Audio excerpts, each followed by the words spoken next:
Well, hello everyone. Welcome to another episode of Factory of the Future. I'm here with Alexandria Burek and myself, A.W. Schultz, and we have a special guest today. Very excited to have her today, Rosemary Coates. Rosemary Coates is the founder and executive director of Reshoring Institute, a 501(c)(3) nonprofit and nonpartisan organization that focuses on expanding U.S. manufacturing. She's also the president Blue Silk Consulting, a global supply chain management consulting firm. She works as an expert witness on legal cases involving global supply chain disputes and has worked on over 60 legal cases. Ms. Coates has a management consultant for over 35 years, helping over 80 global supply chain clients worldwide. She is an Amazon bestseller author with 5 supply chain management books, including Reshoring Guide and 42 Rules of Sourcing and Manufacturing in China, and The Legal Blacksmith, and How to Avoid and Defend Supply Chain Disputes. Rosemary serves on the board of directors at the University of San Diego Supply Chain Management Institute, and prior to the pandemic, she taught a global supply chain strategy at US Berkeley. She earned an MBA from the University of San Diego and a Bachelor's of Science in Business Logistics from Arizona State University. She regularly teaches classes and seminars at the University of San Diego and UC Berkeley, and serves as other universities in the US and Europe. Rosemary, it's a pleasure having you today. Thank you for inviting me. I'm glad to be here. We are glad to have you here today. And it looks like we got a lot of unpacking to do because I think there's a lot of questions that Yep. So I'm going to kick it off here, Rosemary. I got to know why don't you tell us in the audience, for those of us who aren't familiar, what is the Reshoring Institute? What's your primary mission? And I'm sure that'll kick it off into a series of fun questions to ask from there. So please. Sure. Well, a little bit about the history. So I've been, as AW mentioned, in global supply chain management for about 40 years. So I started off out of college managing a shipping dock for a company in San Diego. So I've done it all, put stuff in boxes and all the way through systems and so forth. And over that period of time, I worked in industry as well as management consulting, did a lot of work in China. And in 2000, about 2008, I decided that I wanted to just work in China, do offshoring to China, because all of my clients were going there. I mean, it was the thing to do in the early 2000s. And so I started helping additional clients move to China, source in China, set up factories there, install systems. And we did that in my career, I did that over about a 15-year span. So I got pretty good at it. I was the expert. Had a lot of clients come to me and say, just get me to China. And we did that. And then along came the 2012 presidential election, where Barack Obama and Mitt Romney were both China bashing like crazy. Remember those times? It was a little different than today. Yeah. A little more civil, maybe. And at any rate, a lot of my clients started asking us about whether or not we could actually manufacture in the U.S. It was a question that was on the table, and that's because it was so hard to make an economic case to manufacture here, and primarily because of the increased costs. It just was so much cheaper to go to China in terms of operations as well as labor costs and parts costs and so forth. So we started the Reshoring Institute in 2014. So we've been around 11 years. And our primary mission was to help these companies think through those decisions and to help them figure out where in the world they should be manufacturing. And so we started the Reshoring Institute. We incubated at the University of San Diego for about 3 years, and then we went nationwide. As AW mentioned, we're a 501(c)(3) nonprofit and nonpartisan organization. So we try to play it right down the middle. We don't take sides. We just try to tell the truth. Yeah. And so that's part of our mission. The other part of our mission is about 50% of our mission actually is we take graduate student interns from MBA programs and master's in engineering programs. And today we're affiliated with 19 universities. Wow. We take these students on board and we teach them about manufacturing because these are the people that are going to be the leaders of the future. They're going to be C-level executives. And so we want to get them early and we want to tell them about manufacturing and how to think about the world in terms of strategy. That's where we're at today. And because of the pandemic and then the tariffs, we're quite busy talking to companies about, how they should pursue a strategy in global manufacturing. Amazing. That's incredible. It's interesting that you are doing these different pursuits, and I see how nicely they work together. It's also wonderful to see how you're contributing back to the next generation of supply chain and logistics professionals. So thank you for that. The first project, so I work for a manufacturing company, and I also am in supply chain and logistics consulting. I recently signed on with a firm. And my first project was deciding, like, building out warehousing profiles and trying to give executives like an overview of, the landscape essentially on how to make a decision about where to put their warehouse. So you're speaking my language, and that just gets me excited. So thank you for sharing. AW, did you have any questions or comments after Rosemary's amazing overview of the Reshoring Institute and the history that led up to that? Well, I'm just kind of interested in what are you working on today? What's kind of swirling around the pond for you? Hey, AW, I think you're having some pretty severe audio issues. So I'm going to wave my hands like this. Let's try to pause real quick or maybe do something else. My monitor actually went out.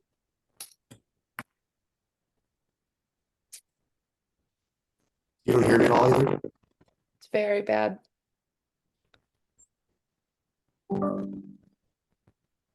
Rosemary, this is literally the first time this has ever happened.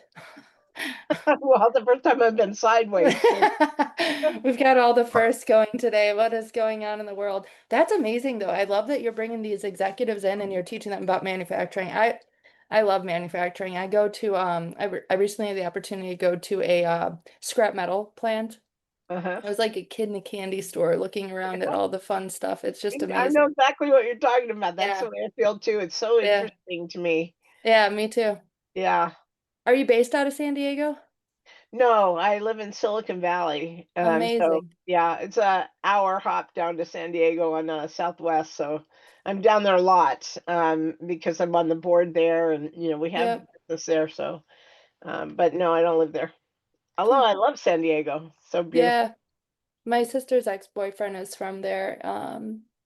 So I didn't go to visit him, but we did go to Laguna one time, I think it was. Yeah. Laguna Hills, yeah, that's a little Yeah. bit north. Yeah. Mm-hmm. That's So so. where are you? So I'm from Chicago, based from Chicago, moved to southern Wisconsin to like a little lakeside community, lake town. And that wasn't quite for Check, me, so that no, it's no good.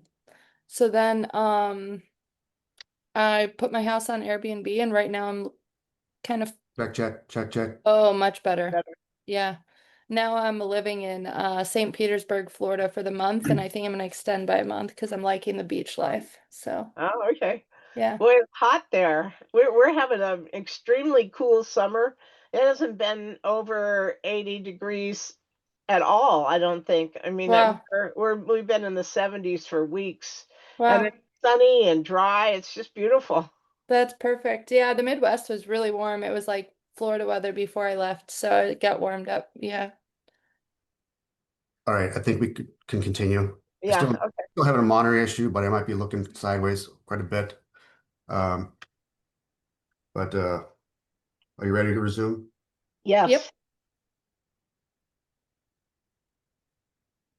Yes, Rosemary. One of the questions I had was like, what kind of activities are you currently working on, and what's in the wheelhouse for you?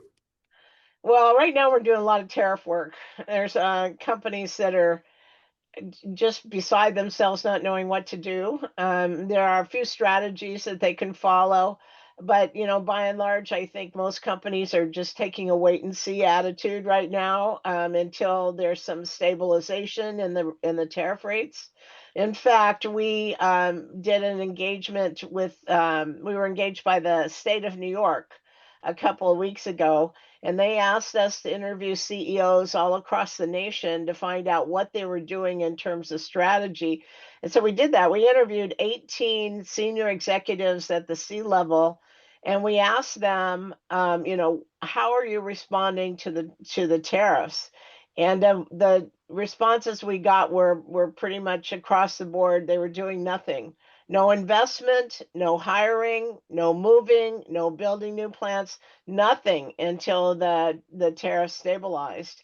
One executive told us, why would I go out and build a billion-dollar plant when in 3 years, the president will change and we won't have to do that anymore.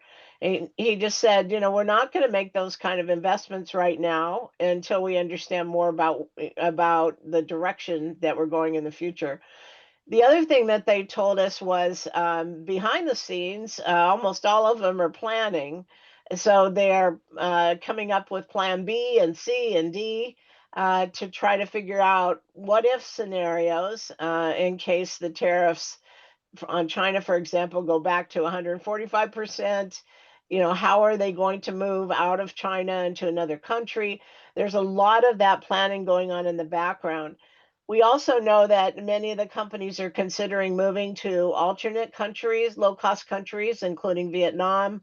Although Vietnam has got some issues. They only have 95 million people in Vietnam, and the factories are full.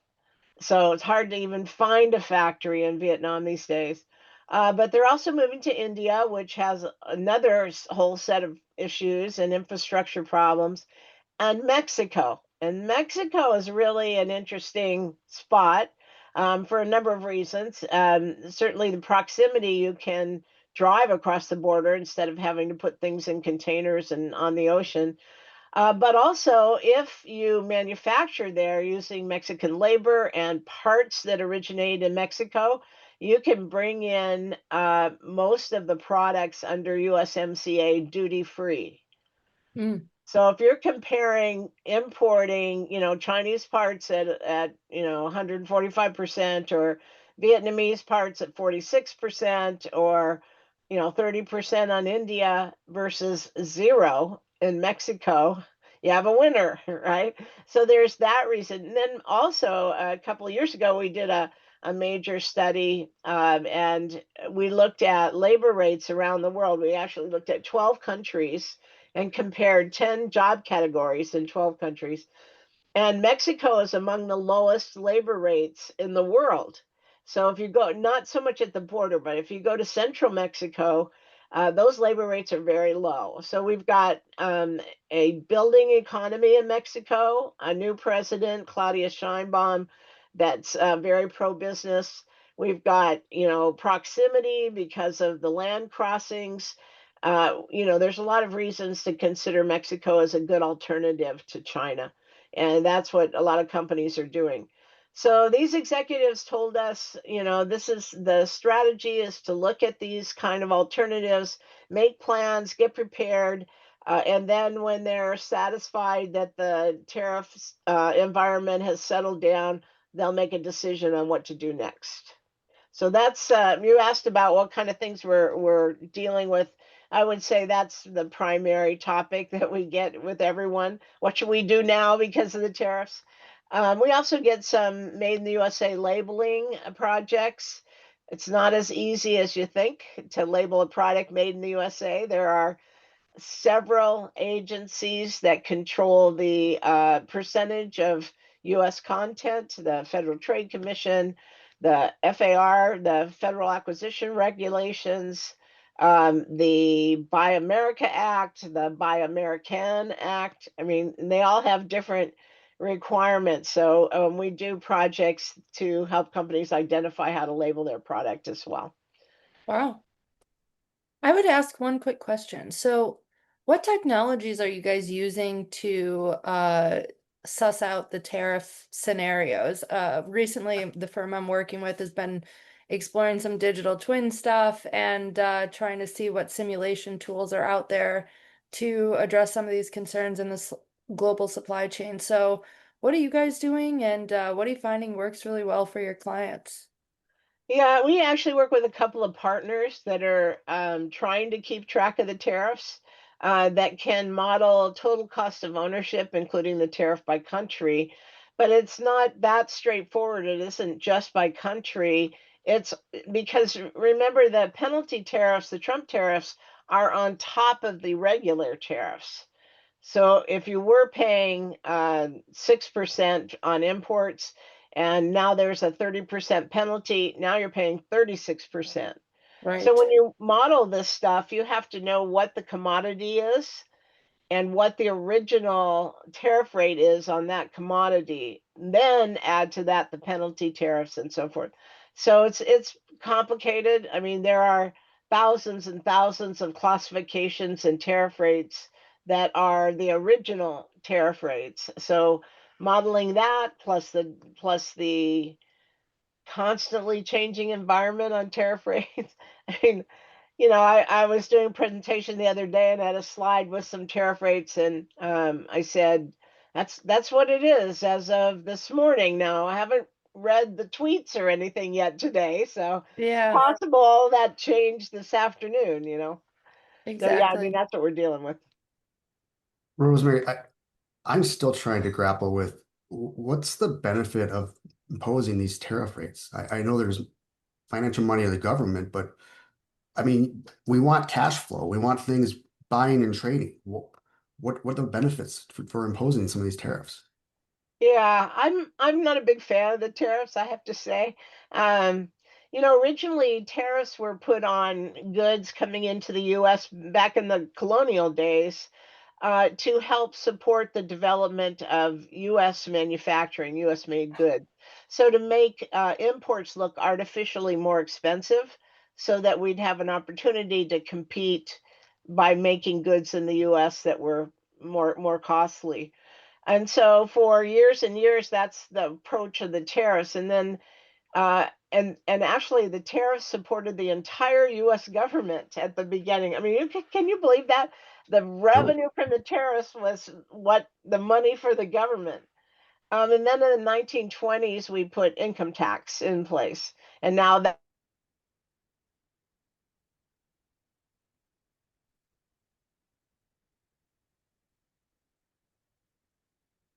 that's the major source of revenue for the U.S. government. It's a geopolitical weapon. So, competing domestically, it has to do more with punishing countries around the world that have, he thinks, taken advantage of our economy over time, like China, for example.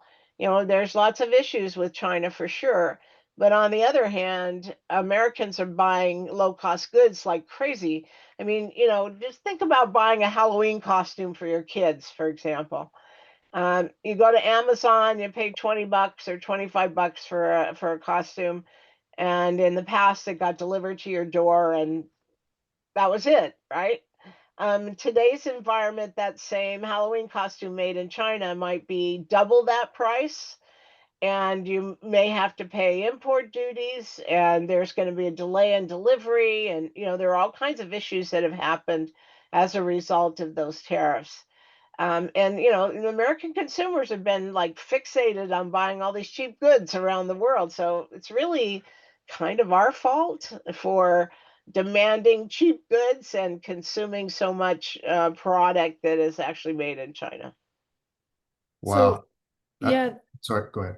no, yeah, it's interesting that you bring this up because one of the big questions I had, I'm trying to learn more about sustainability and EcoVadis and all these other facets that blend in with that.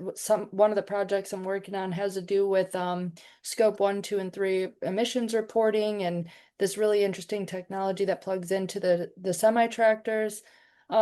And as I'm thinking about kind of these offshoring projects and the sourcing coming from China and other countries, I'm wondering how are the clients that you're working with handling the sustainability question, right? Because obviously the fuel, I'm learning all about how fuel sources indicate, or affect your CO2 emissions. And AW, he's educated me so much on Industry 5.0 and some things like that. So maybe we could weave that in here and you can follow up about that once Rosemary speaks. But how are your clients dealing with the sustainability side of things with all these different facets as well? Yeah, well, obviously, if we're talking about reshoring or nearshoring, when you reduce your global footprint, obviously, you're going to reduce your carbon emissions. And so that's a really positive move in the right direction. I would say that sustainability and reshoring go hand in hand. So most executives and boards are looking at ESG as a policy that has to be implemented in their companies. And reshoring is part of that. Part of that. I mean, it goes hand in hand, as I said, with sustainability because of the shorter global supply chains. Almost all of our clients are have some sort of sustainability initiative ongoing. So we try to get in there and say, you got to hold hands with us Yeah, because we want to get manufacturing closer to our customers in order to reduce that carbon footprint. absolutely. That's interesting. I've going back to the conversation on tariffs. I don't think everybody's explained it to me that well. And I thank you for taking us through that. And yeah, Alexandria and I, we talk a lot about sustainability as it's uh it's something that it's always on our radar. And but I appreciate your fact of bringing forth supply chain issues on a global level because it's you talk about manufacturing and the future of manufacturing and you can't just put into a bucket and just saying what's going on in the US. You have to expand it out and having the knowledge on it. But another question I guess I had is I had recently had a guest on, and our conversation was about energy and how China is able to just continually out-manufacture the US just based on the fact that they can produce more energy than we can. Do you Yeah, have any insight on that? yeah, absolutely. And that I'm glad you brought that up. I hadn't thought about it that much either. And then a couple weeks ago, I got a call from an investment banker in New York, and he is in the energy sector. He's investing in energy. And he said to me, if we bring back a massive amount of manufacturing, which I don't think is going to happen, but if we were to bring back a massive amount of manufacturing, we don't have the energy to support it, particularly in the northeastern US, in the Rust Belt and so forth. The infrastructure is not good enough to handle manufacturing. And right now, there are so many data centers being built to support AI that they're taking all that energy right now. It's just not going to go to the factories. So, first of all, I don't think all that manufacturing is coming back. We think and what we promote is to bring back high tech manufacturing, advanced manufacturing that uses robots and machine tools and more advanced skills are required and so forth.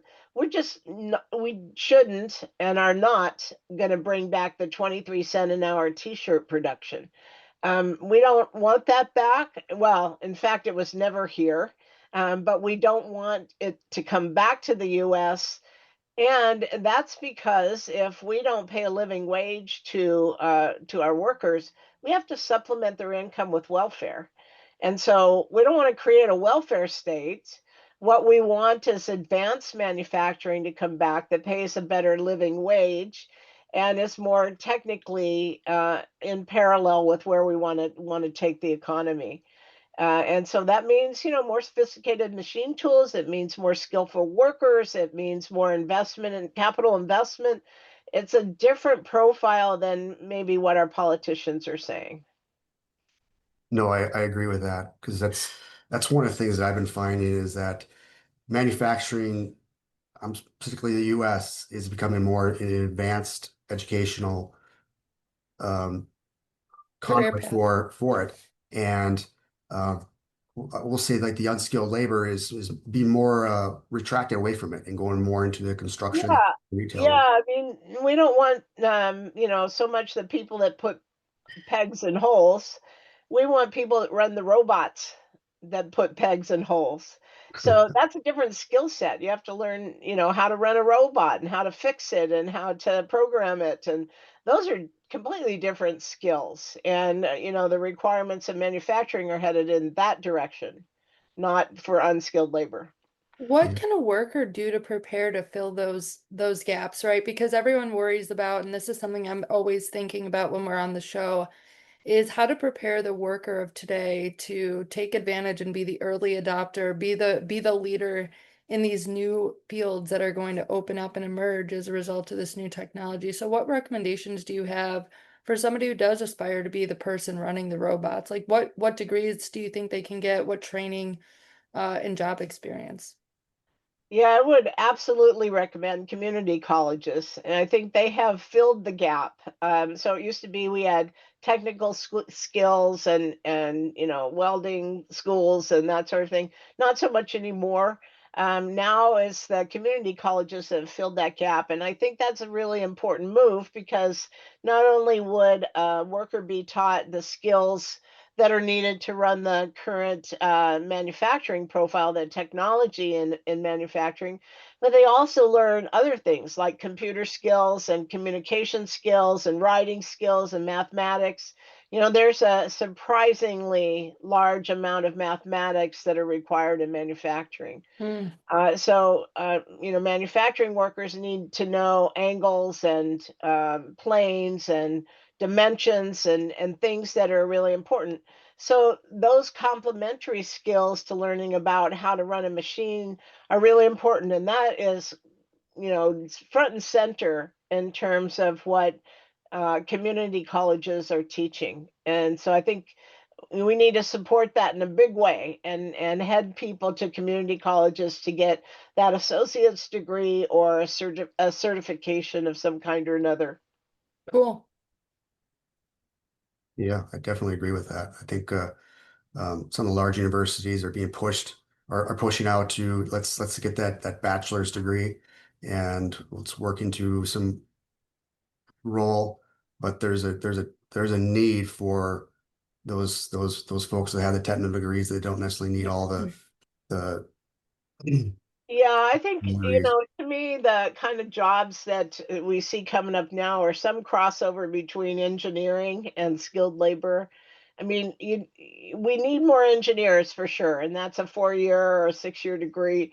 But we also need workers that have, math skills and some engineering. They can program a computer a little bit. You don't have to be sitting at a desk doing programming all day long, but you need to program the settings on a machine tool, for example, or a robot, know how to fix it and that sort of thing. So, yeah, I mean, it's a different evolving skill set. My grandfather was a metal worker at Hawsey Taylor in Warren, Ohio. And I can remember he came home from work and he was smelly and dirty and had grease under his fingernail. I mean, it was gross, right? It was not a happy picture when we were talking about manufacturing. It doesn't look like that today. Today, people are more likely to be in a situation where they're using a computer to move inventory along or to redo settings or that sort of thing. The factories are not big, ugly, dirty, smelly, dangerous places anymore. It's really different, and the skills are different. Cool. I don't know. Are we thinking do we have time for a couple of more questions? Couple of more questions? Yeah, Alexandra, I think you wanted a couple about Y- the Yeah. women. Great, go ahead. Yeah, so Rosemary, I love seeing women in manufacturing, especially in addition, supply chain and logistics. So, like we said, kind of as we were jumping on this call, it's a very unusual circumstance to have two women and one man on a group call about supply chain. Usually, you can relate, I'm sure, to being the only woman in the room, or if not, maybe there's two of us. But What bits of advice would you have for the upcoming generation, broadly speaking, male and female, but also maybe even just for young women who are thinking about the supply chain career path, and what do you have to say to them as they step into this journey? Yeah, I'm all for promoting women, yes. And you're absolutely right. There was at one point when I was in industry, I was the only woman supervisor at 4,000 people. The Yeah, rest were all men. And yeah, so it was a little unusual for a while. Today it's a little bit different. So it's probably 50-50 men and women. A lot of the supply chain jobs are not on the factory floor, they're behind the scenes planning and forecasting, production planning, purchasing. These are all parts of the supply chain that are essential and they may be desk jobs, but there are also manufacturing supervisory jobs and other jobs in the factory that are quite interesting, engineering focused and suited for women. Not that I think not that women should think about trying to do this a similar heavy lifting job or that sort of thing as men, but certainly if you're running a machine tool, there's no reason why a woman couldn't do it and versus a man. If you're interested, go for it. I'm all for that. I think women also need to obtain the same kind of skills as we were talking about before. So if you're interested in a manufacturing job out of high school, try a community college. There are lots of programs out there and a lot of them being built. Or at the more senior level, there's supply chain programs all across the nation now. When I was in school, there was like two. Arizona State, that's where I went for undergrad, and they had a transportation management and logistics curriculum, but there were very few across the country. Now, almost all schools have some kind of supply chain degree or related yep, degree, and a lot of advanced degrees if you're interested in getting an MBA at the master's level. Yeah, there are supply chain management sort of coursework all across the nation. And there's lots of people that are now senior executives. I mean, Tim Cook at Apple, he came up through the ranks of supply chain. He's probably the most famous supply chain executive in the world. yeah. And he did the hard work in purchasing and manufacturing and all of that. He came up through all the ranks in supply chain. So that's possible for senior executives and people that are well educated and well trained. Awesome. Thank you so much for that answer. AW? No, I just want to thank you for coming on the show. And is there any last kind of message you want to get out there before we bring it to a close? Or Yeah, I think, the last message I would say is that, in the past I helped companies, executives would say to me, just get me to China, we know it's cheaper, our competitors are there and so forth, just get me there. Today, those decisions look very different. They involve a lot of analysis. There are many more variables. There's geopolitical issues. There's, U.S. political issues. There's economic factors, there's wars and pandemics and a myriad of variables to consider, and those decisions are being made at the executive level now, and they're much more thorough, they're well thought out, and hopefully will clear a pathway for development of global supply chains in the future. that's great, Rosemary. We want to thank you for coming on the show and bringing just a wealth of knowledge of things that I Yes. think Alexander and I were just uh, we probably have a lot more questions we'd have for you. We could deep into it further, but thank you for coming on the show. And this is Factory of the Future, and we are out of here like finished goods. Goodbye. Yep. Bye-bye. Bye bye.